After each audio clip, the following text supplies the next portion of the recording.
Namaskar, my all dear student of class 12.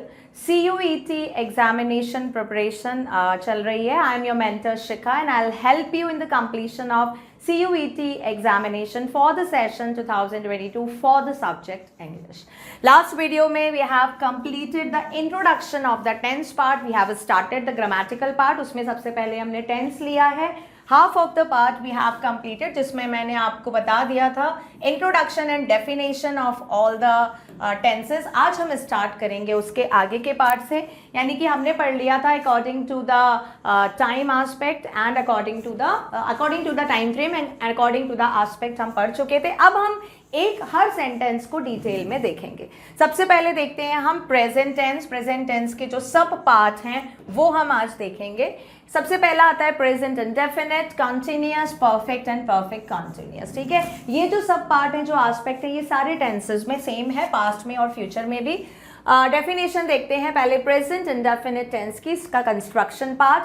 Simple present tense is used to describe an action. कोई भी action, कोई भी event, condition that is occurring in the present, जो present में हो रही है. अकरिंग इज कॉल्ड जो हो रही है at the moment of the speaking or writing. ये याद रखना है आपको. दिस इज द मेन इसकी डेफिनेशन है.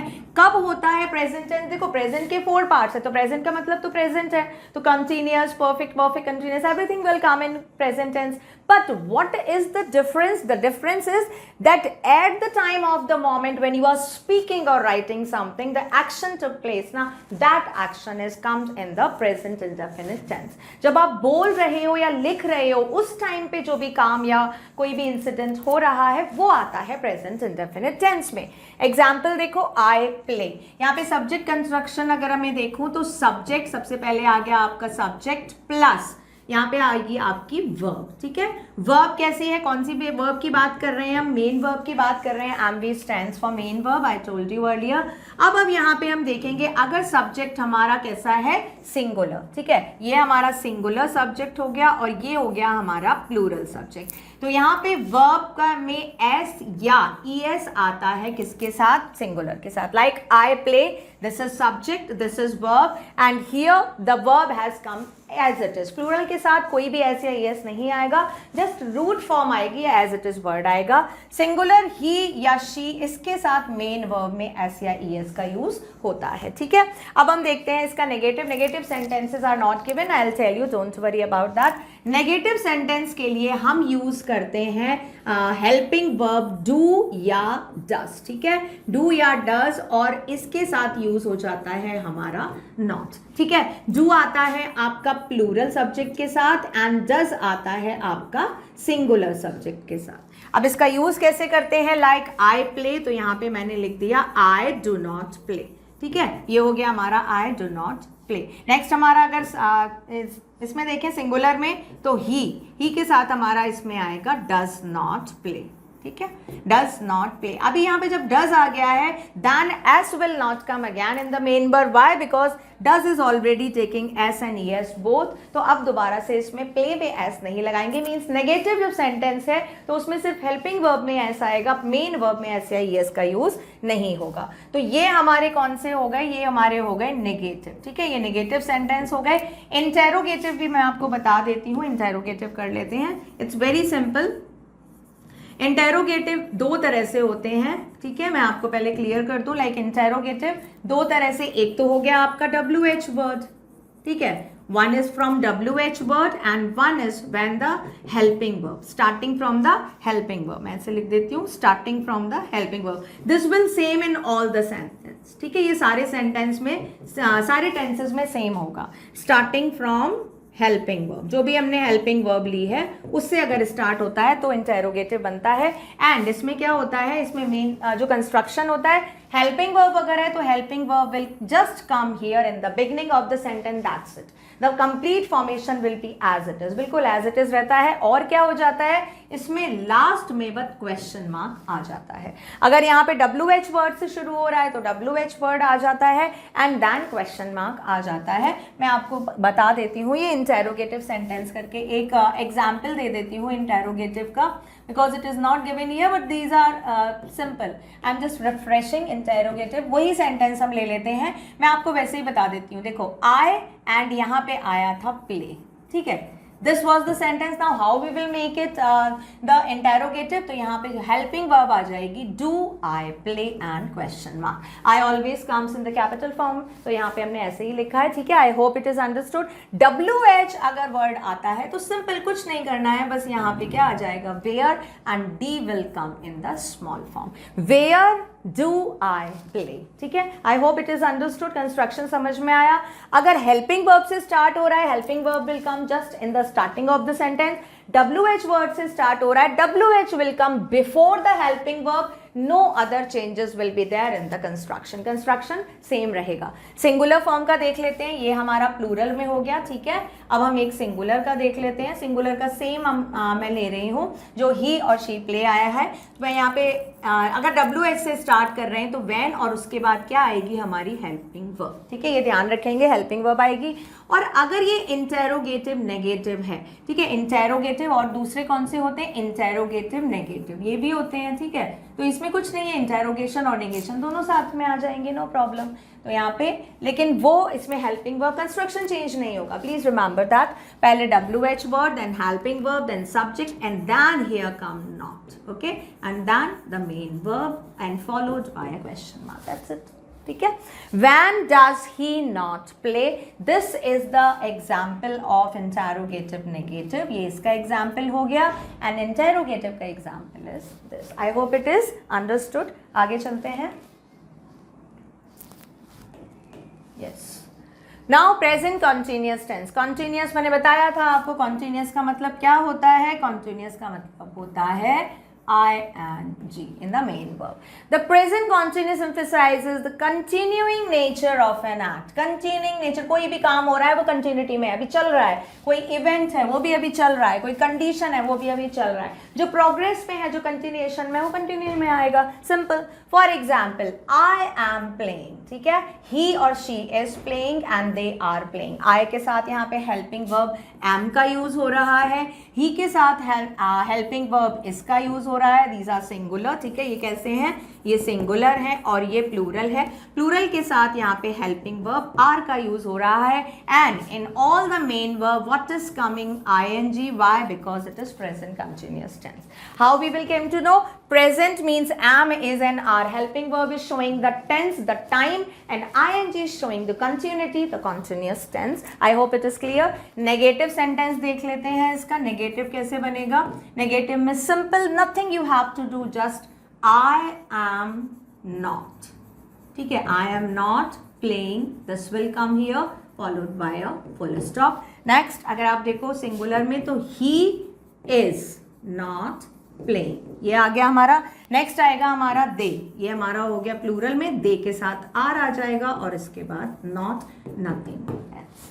ठीक है, आई होप इट इज क्लियर. ये भी क्लियर है. अब हमारा आता है interrogative. Interrogative again it's very clear. Interrogative मैं आपको बता चुकी हूँ, तो इंटेरोगेटिव भी देख लेते हैं हम. इंटेरोगेटिव में क्या टू टाइप से WH वर्ड या हेल्पिंग वर्ब से बनेगा. यहाँ पे क्या होगा? आपका S से स्टार्ट हो जाएगा. एम आई प्लेइंग, ये हो गया आपका interrogative followed by a question mark. Simple. आपका सिंगुलर है तो यहाँ पे क्या आ जाएगा? Is he playing. सिंपल. ये इज से स्टार्ट, जो भी हेल्पिंग वर्ब आ रही है वो हेल्पिंग वर्ब स्टार्टिंग में आ जाएगी. और अगर आपको इंटेरोगेटिव नेगेटिव बनाना है, then are they and then not. Are they not playing. This is interrogative and negative. Please just remember that question mark. और अगर WH word है तो again it is very simple. अगर कोई भी WH word आता है, WH word simply it will come here before the helping verb. उससे पहले आ जाएगा, तो यहाँ पे हम लिख देते हैं van. ठीक है, वैन इज. और अगर ये आएगा तो यहाँ पे आई स्मॉल आ जाएगा. When is he playing. Simple. ठीक है. और यहाँ पे अगर हम ये देखते हैं तो यहाँ पे ये आ जाएगा वेयर. कोई भी WH वर्ड, जो भी WH वर्ड आप लगा रहे हो उसके बाद ए आ जाएगा स्मॉल में. Where are they not playing. I hope it is understood. आगे चलते हैं. Present perfect tense. The present perfect tense is used to describe the action that began in the past and continues into the present. ठीक है, कब शुरू हुआ है? Past में शुरू हुआ लेकिन प्रेजेंट में भी चल रहा है. Has just been completed, और अभी अभी खत्म हुआ है. चल नहीं रहा है, चलेगा तो प्रोसेस हो जाएगा, प्रोग्रेस में आ जाएगा. मतलब पास्ट से शुरू हुआ, प्रेजेंट में था और खत्म हो गया. ये आता है प्रेजेंट परफेक्ट में. एग्जाम्पल देखो, इसमें हेल्पिंग वर्ब आती है हैव और हैज़. ये हम बता चुकी हूँ. हैव किसके साथ आता है? प्लूरल के साथ. हैज़ आता है आपका सिंगुलर के साथ. ठीक है, ये हेल्पिंग वर्ब आ गया आपका. यहाँ पर आपकी आती है वर्ब की third form. Remember I told you, verb की third form ING they never come alone, कभी अलग नहीं आते हैं. तो यहाँ पे हमने क्या किया है? Yes, like this I have to write. यहाँ पे देखो हेल्पिंग वर्ब हैज या हैव है, उसके बाद वर्ब की फर्स्ट फॉर्म आ गया है, थर्ड फॉर्म आ गया है जिसको पास्ट पार्टिसिपल बोलते हैं. अगर आपको इसका नेगेटिव सेंटेंस बनाना है तो वेरी सिंपल, जो नेगेटिव है उसको बनाने के लिए हेल्पिंग वर्ब के बाद नॉट लगाना है. That's it. ठीक है, I have not and then rest of the sentence. ये हो गया. देन सिंगुलर के साथ अगर आपको लगाना है तो यहाँ पे आ जाएगा आपका ही हैज नॉट प्लेड. ठीक है, यहाँ पे played third form of the verb, यहाँ पे भी played. I hope it is understood. ठीक है, यहाँ पे क्या किया है? बस हेल्पिंग वर्ब के बाद नॉट लगा दिया है. अब देखते हैं हम इंटेरोगेटिव. इंटेरोगेटिव में क्या करना है हमको? इंटेरोगेटिव में simple, the helping verb will come in the starting of the sentence. Have I played and followed by a question mark. And अगर ये WH वर्ड से स्टार्ट हो रहा है तो WH वर्ड से कैसे स्टार्ट होगा? वेयर.